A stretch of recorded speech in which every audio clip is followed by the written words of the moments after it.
any forced religion at home. I had a great deal at school. You had to both study it in class, search the scriptures it was called when I was little, and you had to go to chapel or church every day at school, at least once. And I was at boarding school, so there was very little escape from that.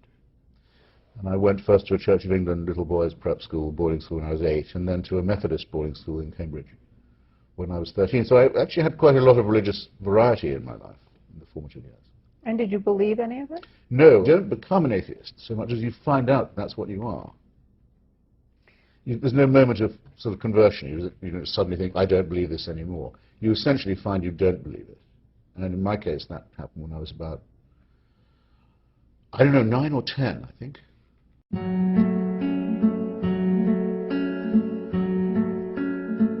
it be nice to believe that there was somebody up there looking after you, Christopher? No, which is why I say, in fact, very deliberately, that I'm not an atheist, I'm an antitheist. In other words, I'm not just one who's concluded that it's not true, or rather that there's absolutely no evidence to think that it is true, which is the furthest you can really go. But that I'm glad there's no evidence for it, because if it were to be true, one would be living under a permanent surveillance, the round-the-clock celestial dictatorship that watched you while you slept and could convict you of thought crime, could indict you for things you thought in the privacy of your own skull, and sentence you to quite a long stretch, namely eternity, of punishment for that, or dangle a not to me very attractive reward of a life of eternal praise and groveling and sprawling and singing the praises of someone who you were ordered to love, someone who you must both love and fear. That used to distress me when I was little as well. How are you supposed to love someone who you're so afraid of? Do you feel contemptuous of religion? Yes, that's exactly the word I would use. Do you feel contemptuous of people who are religious? In most cases, yes, I do. Yeah, I mean, if somebody says to me, "Well, I'll pray for you," I instantly lose some respect for them. I try not to show it, but I immediately lose some respect. One reason why I think religion is a great subject is that it's our first attempt from our childhood, from our infancy, at doing philosophy, for example. It's at doing, indeed, science and even history. It's the worst because it's the first, but it still was the first, so one has to have a position on it, and therefore arguing all night with someone about Aquinas is not to me a waste of time. What is it particularly about Islam that you find so disturbing? Well, because it claims to be the last and final. The Muslim world can know no peace until everyone has become a Muslim. That's a very permissible reading of the Quran as well, and of the Hadith. And there are many, many Muslim scholars who say, yes, that's right. Ultimately, everyone should be a Muslim. Well, I don't like being talked to in that tone of voice, and I do not believe that the Archangel Gabriel, the same one who announces her pregnancy to Mary, appears to an illiterate merchant in Arabia that we have, without any alteration, the exact words that were dictated. I don't believe that for a second. Let's talk about whether you can be a moral person without believing in God. Well, I think that the answer to that is and must be yes. I think our morality is innate to us. The likelihood is that religion took its morals from ordinary human morality rather than the other way around. How could I demonstrate that? Well, for example, I mean, animals show social solidarity. They stick up for each other, they look out for each other, they stick up for one another. They have a certain amount of code. Now, we know no one says they get that from God. We're an animal species, we're primates. We have that innate in us. We wouldn't have got this far if we didn't. But we're the only ones who think so highly of ourselves that we think, well, we must have got it from something divine. In fact, it's part of being a primate. We shouldn't give ourselves such airs. Someone asked me the other day, do you think your daughter is a primate too, or an animal? And I said, well, her father certainly is one. Of that I can assure you. And if you knew him better, you wouldn't doubt it either. So I doubt that Antonio isn't an animal. Of course, it is somehow hard for me to say, well, there goes another primate, rather than there goes my heart running around in someone else's little body. But I'm not going to fool myself or fool others. I think there's no prize in to be won in romanticizing these things.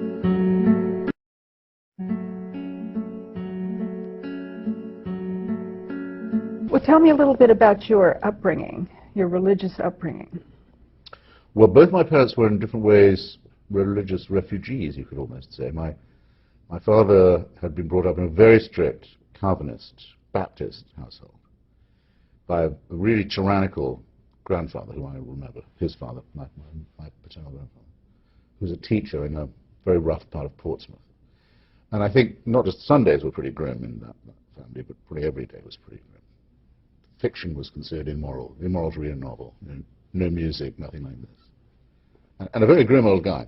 Then my father went off to join the Navy. I don't think he actually ran away to sea, but I think it was obvious to me he decided not to do this to his children. And my mother was a refugee of a different kind in that she's of Jewish origin. Her ancestors came to England from what is now Poland, but was then Germany, that rather rough bit of the border, the Silesian border. And she wanted to pass. She could pass. Didn't look Jewish, as they say. My grandmother did, my mother's mother, but she didn't. And she didn't want my brother or myself to be thought of as Jewish. She wanted us to be English gentlemen. So you be the judge of how well that worked out. And I didn't indeed find out this about her and that element of her background until I was in my 30s and after she died. But that's another story altogether. However, in England, you are made to have compulsory religion at school. Sorry, made to have compulsory as tautology, but religion has to be taught in school, and it has to be taught as truth as well. It's not taught comparatively. So though I didn't have any forced religion at home, I had a great deal at school. You had to both study it in class, search the scriptures, it was called when I was little, and you had to go to chapel or church every day at school, at least once. And I was at boarding school, so there was very little escape from that. And I went first to a Church of England little boys prep school, boarding school when I was 8, and then to a Methodist boarding school in Cambridge when I was 13. So I actually had quite a lot of religious variety in my life in the formative years. And did you believe any of it? No, I'm one of those who is, Pascal puts it like this when the people he's addressing, when he writes his pensées, he writes them to the one who is so made that he cannot believe. In other words, he knew what a lot of people don't understand, which is that there are, and there always have been, a percentage, we think it might be as high as 10, 11% of people who just can't bring themselves to, because aren't made in such a way as to be able to. So you don't become an atheist so much as you find out that's what you are. There's no moment of sort of conversion. You don't suddenly think, I don't believe this anymore. You essentially find you don't believe it. And in my case, that happened when I was about, I don't know, 9 or 10, I think. And did you tell your parents? Did you say anything to anybody? No, I didn't. And at the time, I felt it made me rather eccentric. Because as far as I knew, everyone in the world thought this was okay, thought that it was true about the Bible stories. And realizing that I didn't think it could possibly be, nor the implication that there was a creator, which was taught us not just in divinity class, but by the woman who taught us about nature, which had supposedly some authority. I thought I didn't believe that either. It took me a while till I started to meet other boys who'd come to the same conclusion. And when you say you didn't believe, what is it that you didn't believe? You didn't believe in Jesus Christ as the Son of God, and you didn't believe in God either? I didn't believe that there was a creator to begin with. That was the first.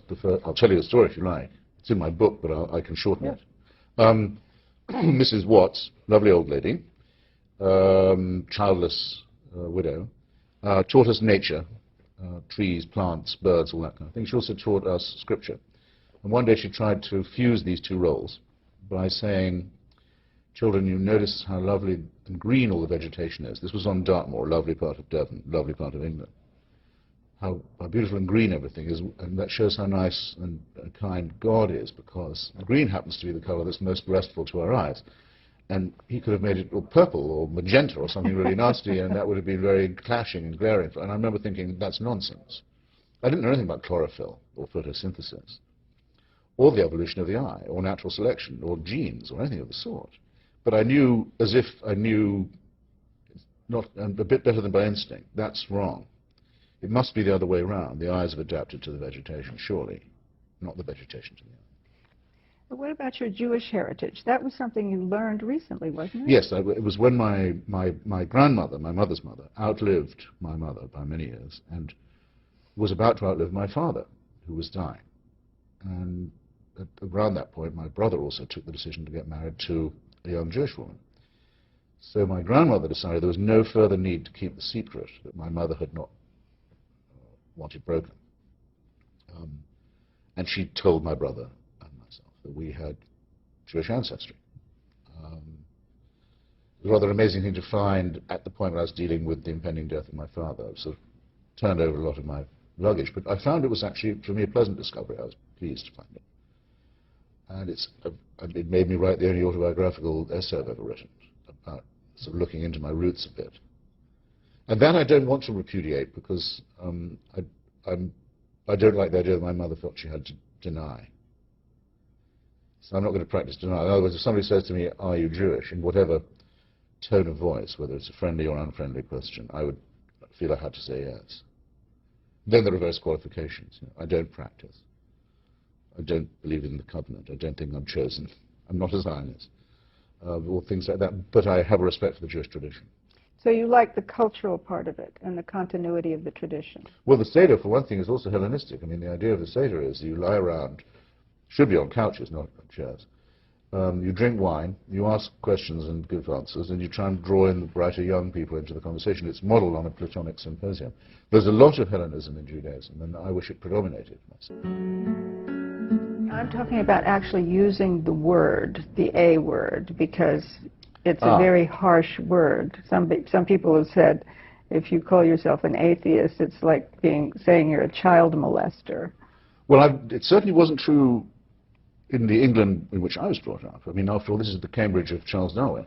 In fact, there were boys in the school called things like Darwin and Huxley and so forth, and Keynes as well. This is where the atom was split. This is where the double helix was discovered. This was a place where, not being religious, was a very small thing. This was a place where Bertrand Russell had been teaching in living memory.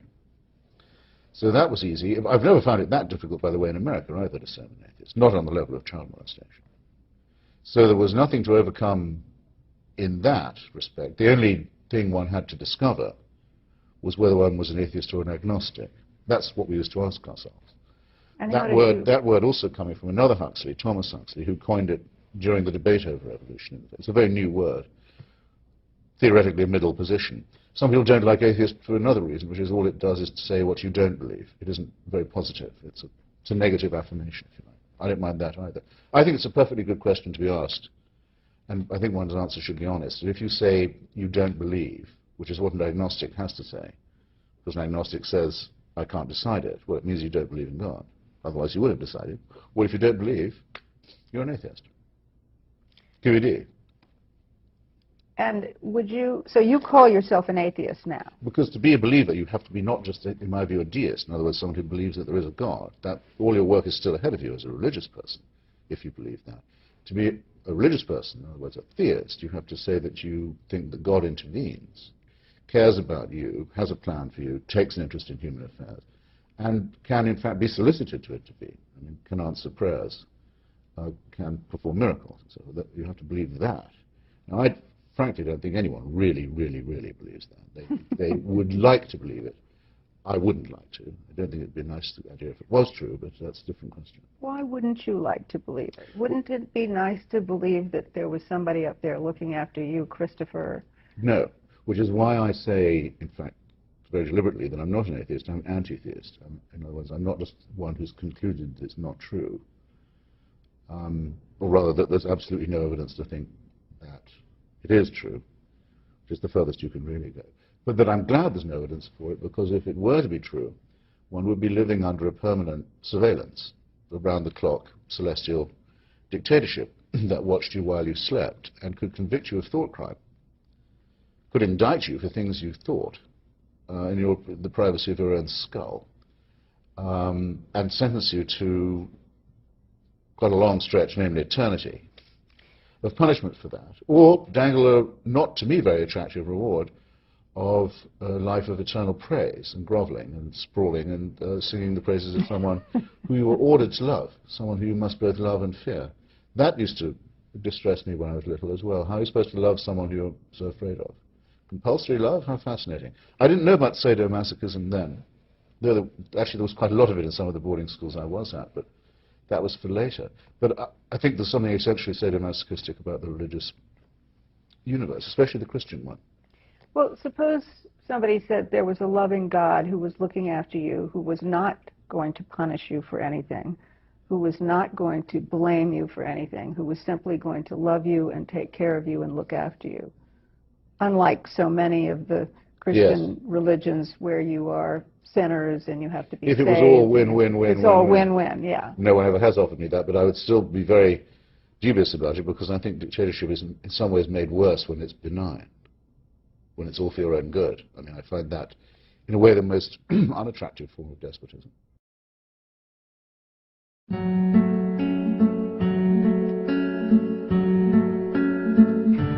Do you feel contemptuous of religion? Yes, that's exactly the word I would use. Do you feel contemptuous of people who are religious? In most cases, yes, I do. Yeah, I mean, if somebody says to me, well, I'll pray for you, I instantly lose some respect for them. I try not to show it, but I immediately lose some respect. But if they say they've been praying that, I don't know, their business turns around, or their children get into Harvard or something of this sort, I certainly feel contempt for that. And yet you have so many friends who are religious. Not many of them in that way. I know we have mutual friends who are religious who would in fact say, I will pray for you, and who I know you like and respect. How do you deal with that aspect of their belief or their faith? Well, the proposal I make in my little book is, that's fine by me. I would say what Mr. Jefferson said. I don't mind if my neighbor believes in one God or in 100 gods. It neither picks my pocket nor breaks my leg. And that ought to be true. And in the United States, actually, to an amazing extent, is true. That they leave me alone and I'll leave them alone. It's coexistence, just as they don't quarrel any longer as between Congregationalists and Baptists, or between Adventists and Mormons. Very little of that. But, however, in the last instance, the religious person cannot keep to a promise to leave me out of it, because he wouldn't be true to himself or herself if said, I'm not going to bother you with what I think, because that's watching me go to hell. And how can a friend do that? In their origins, at least, religions were all mandates for their adherents. You have to go out and win people for this faith. You can't let them just sit there. It would be a sin. You'd be a sinner yourself if you didn't try and save Hitchens. So what do you believe about the world, about how we got here, about what the meaning of life is?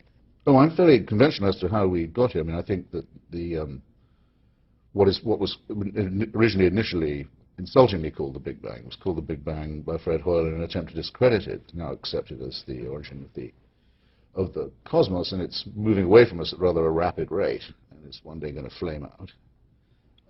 Probably not in our lifetimes, but could be.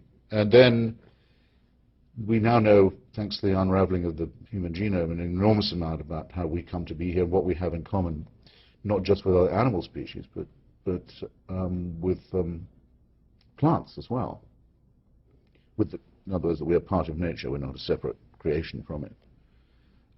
That's all had a very humanizing effect, I think. It's done away more or less with racism. It's done away with creationism. Various superstitions are falling away. It's also very beautiful to study the double helix. If you want some awe in your life and something transcendent and numinous, because I think everyone wants the transcendent and the numinous. I just think they shouldn't confuse it with the supernatural. If you take a look through the Hubble telescope or at the intricacies of the double helix, that's enormously more beautiful and awe-inspiring than the burning bush, for example. A lot of people will talk about atheists as being angry, and that people who are sort of militant atheists are really angry people, and people who are seeking something themselves, otherwise they wouldn't care so much. Limitlessly curious, yes, and proud of it. And at a time when there's so much to know, I mean, so much to be reading and finding out about in the natural and scientific world. For someone like myself as a non-scientist, and then angry, impatient certainly, fed up of being told, well, faith should be respected. Why should it be? So, well, you may not believe you should respect somebody's faith. I don't see why I have to. Romney thinks that the Battle of Cumorah took place in upstate New York in the legendary class, shifting biblical scenes to North America, and the handsome, light-skinned ones won, and the dark, horrible ones were condemned forever afterwards to be African American, and weren't admitted to his church till 1979. If he wants to believe that, he can. He cannot make me respect it. I've just written a column saying I think it's detestable that he was ever a member of such a church. He was an adult member of a racist organization. He owes us an explanation. Instead of which he says, don't ask, that would be attacking me for my faith. No. See, I can get angry. That pisses me off, actually.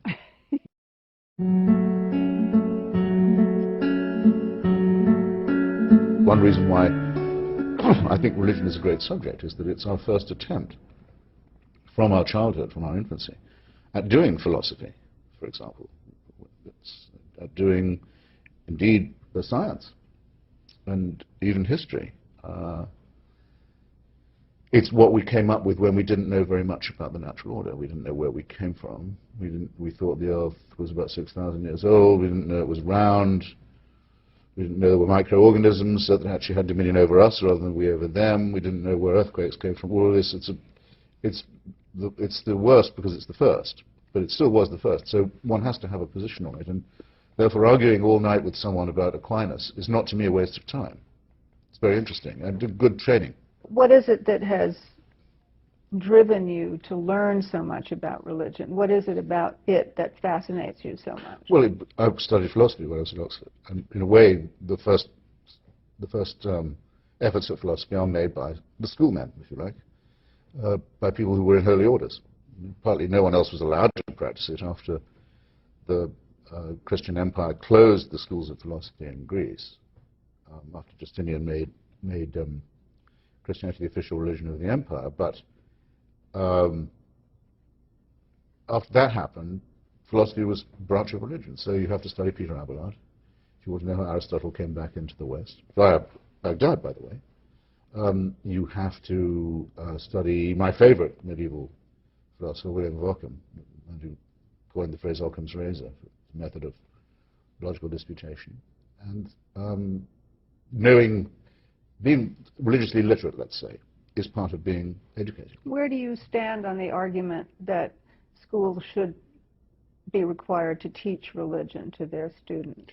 I think I'm in favor. I mean, if they don't, then you'd be in the position I'm now in. What my children know about religion is from me.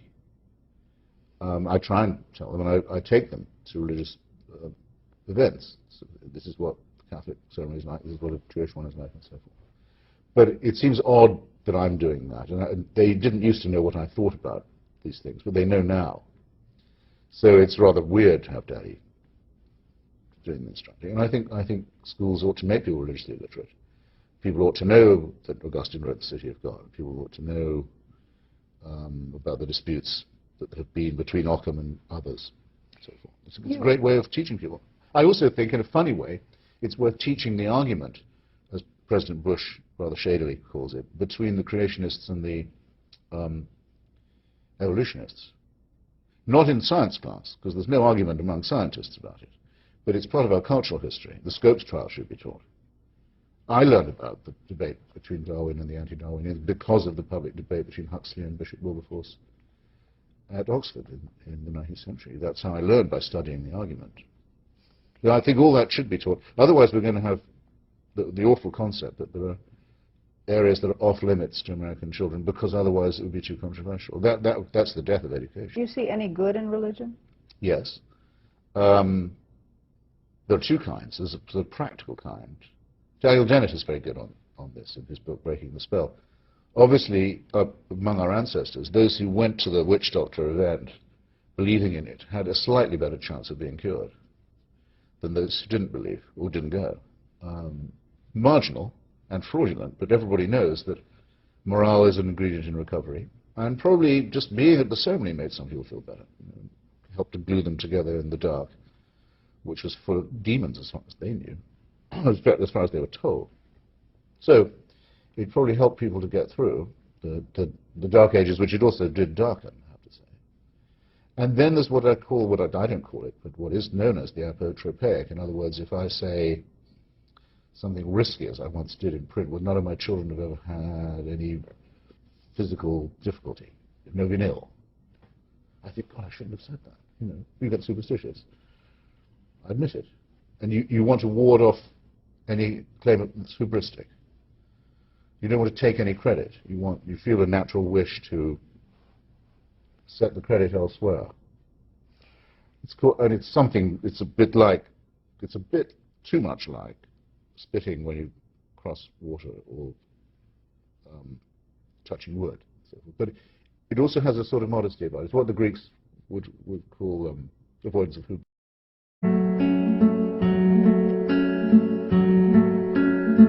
You've been very critical of Islam.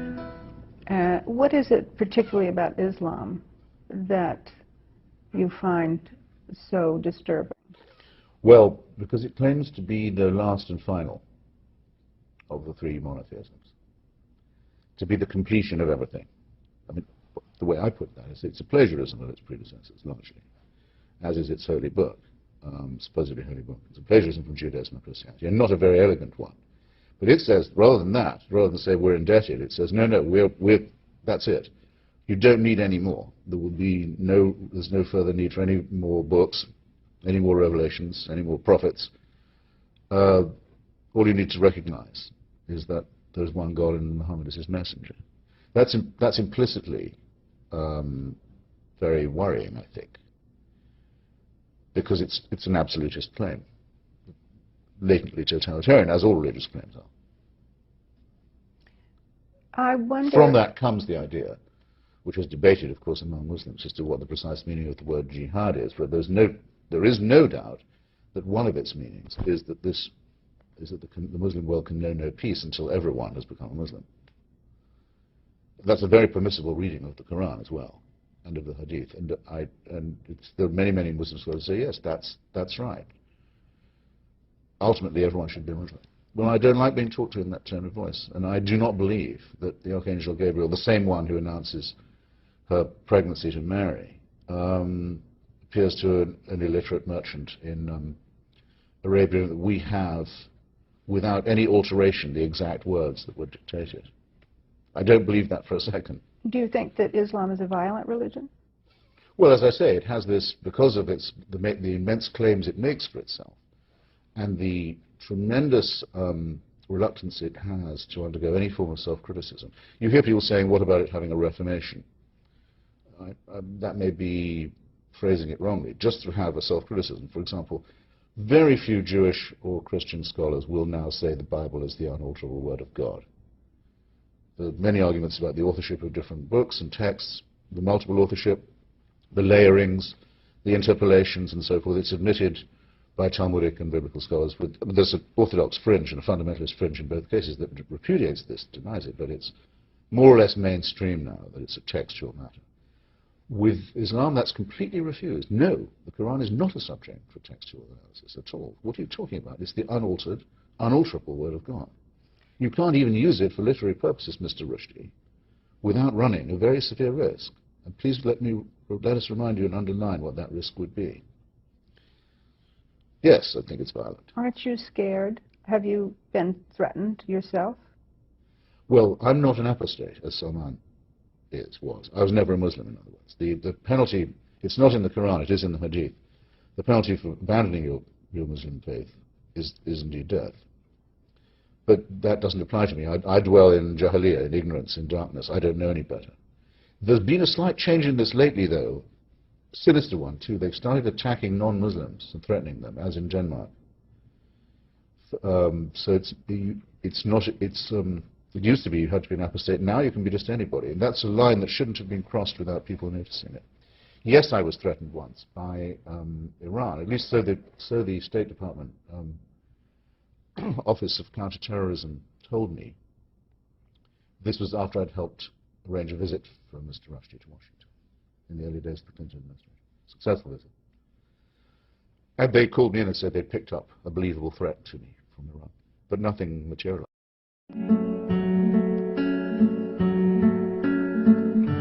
Let's talk about whether you can be a moral person without believing in God. Well, I think that the answer to that is and must be yes. I think our morality is innate to us. The likelihood is that religion took its morals from ordinary human morality rather than the other way around. How could I demonstrate that? Well, for example, I mean, animals show social solidarity. They stick up for each other. They look out for each other. They stick up for one another. They have a certain amount of code. Now, we know no one says they get that from God. We're an animal species. We're primates. We have that innate in us. We wouldn't have got this far if we didn't. But we're the only ones who think so highly of ourselves that we think, well, we must have got it from something divine. In fact, it's part of being a primate. We shouldn't give ourselves such airs. Even the stories that inculcate it in religion prove this in a way. I mean, it cannot be, can it, that the children of Israel, containing, if the story is true, some of my ancestors, but of course the story isn't true about the wanderings in the Sinai, but suppose it to be true, they get all the way to Sinai, and then they're told, hey, murder, perjury, theft, don't do it. Are we supposed to think that they were under the impression that was okay till they got that far? Because I don't think, A, that they did, or B, that if they had thought that was okay, they would have got that far. The species couldn't have evolved. Then that's from the Old Testament. From the New, take the story of the Good Samaritan. All we know about the Good Samaritan was he was not a Christian, because it's Jesus telling the story about this guy. So if he existed, it was before Christianity was preached. Actually, none of the disciples could have been Christians because they hadn't read the New Testament. Let that go. He just knows what to do when he sees a fellow creature in trouble on the Jericho Road. And if you remember, the only people who leave the guy weltering in his own blood and neglected and duffed up and far from home are the priests and the Levites, or the holy people. They leave him. And there's nothing said about the Samaritan, the man from Samaria, having any religious reason to do what he did. Where do you get your morality? And the golden rule is fine for me, which is from Confucius before Rabbi Hillel even formulates it. Most people are born knowing that, or something like it. Children don't have to be taught elementary fairness. They sometimes have to have it reinforced a bit, but they don't have to be introduced to the idea. They know it's there. They know when they've broken it. And when people don't have any feeling for others, we call them sociopathic. They're also presumably children of God. I don't know how the faithful explain that. And when they take a positive pleasure in maltreating others, we call them psychopathic. There are quite a lot of those too. You talked about this question that you ask that no one has been able to answer so far. Well, yes, actually it takes the form of two questions, but the main one is, to those who say, what about it? Don't we get how we know right from wrong? How we know how to perform a right action or say a right thing without divine permission or divine spark? You have to name a moral action performed or a moral statement made by somebody who's a believer that couldn't have been made by a non-believer or uttered by him. I've tried this now in debate with some quite senior theologians of various schools of Christianity and Judaism and Islam. I've put it in print. I've done it on the air. I haven't yet had a single reply. No takers. Well, somebody said, what about an exorcism? And I said, no, I don't think, no. That wouldn't count. Weird thought. And then the second question is, name me a wicked action committed or a wicked statement made by someone because of their faith, done because they were religious. No one has any difficulty thinking of one. Everyone in the audience has thought of one before we finished speaking. Female circumcision community, male circumcision community, genital mutilation community, almost exclusively religious. Suicide murder community, almost entirely religious. End of the world is coming. We can't wait for the complete destruction of humanity. That'll be a great day when the species is wiped out. Completely religious. There's wickedness. Preaching of hell, lying to children, completely religious. Things that a secular person wouldn't dream of doing, conscience would stop them from doing Christopher, a lot of people will look at someone who claims to be an atheist and say, well, how could they be a good person? What are their feelings? What are their needs? How do they find meaning in their lives? I heard you say once, you look at your daughter and you see your heart walking around in another person's body. Yes, I remember that, yeah. What for you is a sense of the divine? Someone asked me the other day, do you think your daughter is a primate too, or an animal? And I said, well, her father certainly is one. Of that I can assure you. And if you knew him better, you wouldn't doubt it either. So I doubt that Antonio isn't an animal. Of course, it is somehow hard for me to say, well, there goes another primate, rather than there goes my heart running around in someone else's little body. But I'm not going to fool myself or fool others. I think there's no prize to be won in romanticizing these things. When you asked me earlier about did religion do any good, this should be part of my answer. I mean, there's no doubt that religion has inspired people to create extraordinary music and architecture. I don't think so highly of devotional painting. And by the way, I think some of those painters were hypocrites. They just had to do devotional scenes to get the job. But there is no secular equivalent to Durham Cathedral. Not even the Chrysler Building. But you were talking earlier about... So I look for the divine and the transcendent. The divine and the numinous, the transcendent. Where do you find that? I find the numinous and the transcendent I have a need for in literature and music and poetry, in my case. One hopes for love, but I think it has to stop short of the supernatural. People may sometimes get the feeling that they are as gods, and okay, that's about enough transcendence. That's as far as you can go. And at that point, that's maybe a pleasurable one. It's a delusion.